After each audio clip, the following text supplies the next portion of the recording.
If you're a fan of Dead by Daylight and Stranger Things, then this new DLC might be worth the $12 to you. Let's find out.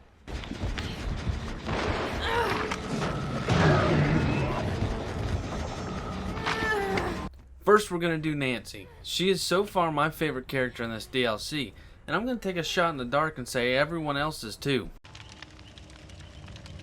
Nancy's character build is spot on from Stranger Things, from voice to her stance in the lobby, practically a mirror image.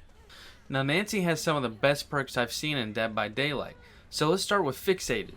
You can see the scratch marks that you're leaving behind that the killer will also see, and this is going to help out because you're going to get a general idea of the path the killer is going to take to get to you, as well as you walk 10% faster while injured. Now this is a good perk for more strategic plays.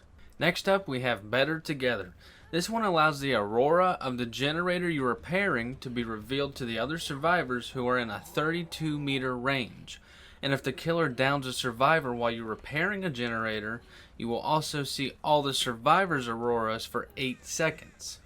Last but not least is my favorite perk, Inner Strength.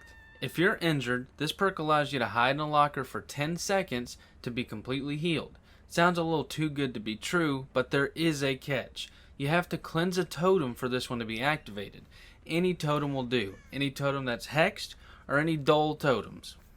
Next up is Steve Harrington, another mirror image from Stranger Things. Pretty much all these character designs are very impressive. I haven't seen a lot of Steves around in the lobbies, and that's probably because everyone likes Nancy's perks better. But Steve still has some awesome perks. So let's start. Camaraderie will stop your hook's timer for 26 seconds if a survivor is 16 meters from you. If you're a new player, this might be the one you're going to want to use. Next is Second Wind. This perk makes it so when you're hooked and you or another player unhooks you, you will be healed over a 34-second duration. The perk is activated by healing the equivalent of 1 health status of other survivors. So the best example to give is if a player is injured and then you heal them to healthy, then your Second Wind perk is now going to be active. Lastly, we have the Babysitter. If you unhook a survivor, they leave no marks or blood trails for 6 seconds, and this allows you and the killer to see each other's aurora for 4 seconds. So Steve does have some good perks, but it's all in how you prefer to play the game.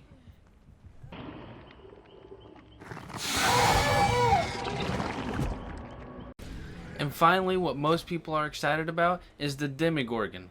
And I'm not gonna lie to you guys, I don't like the Demi Gorgon. He has a specific way you play with him, and that's not how I play. But I'm not gonna say he isn't a good killer, because I'd be lying. The design for him was most impressive out of all the other characters. I mean, the realism they gave him was pretty terrifying.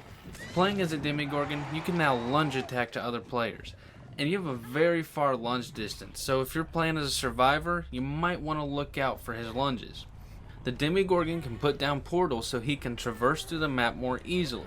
The portals are destroyable, so you're going to want to be smart about the position of each portal, especially since you're only going to get 6 portals per match.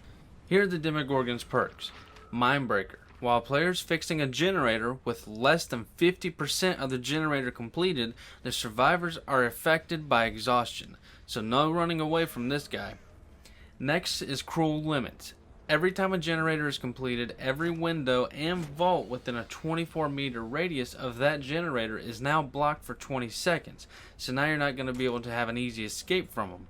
Last, we have Surge. By putting a survivor into dying state with a basic hit, all generators within a 32-meter radius of that hit will explode and the repair meter progression will decrease. This can only occur every 60 seconds.